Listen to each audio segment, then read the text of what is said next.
पापहाय रघुद्वहमन्यमहं न कथञ्चन कञ्चन जातु भजे।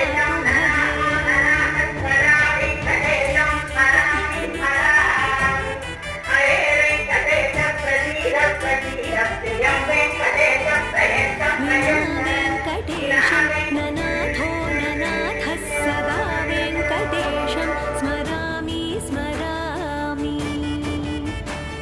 हरे वेङ्कटेश प्रसीद प्रसीद प्रियं वेङ्कटेश प्रयच्छ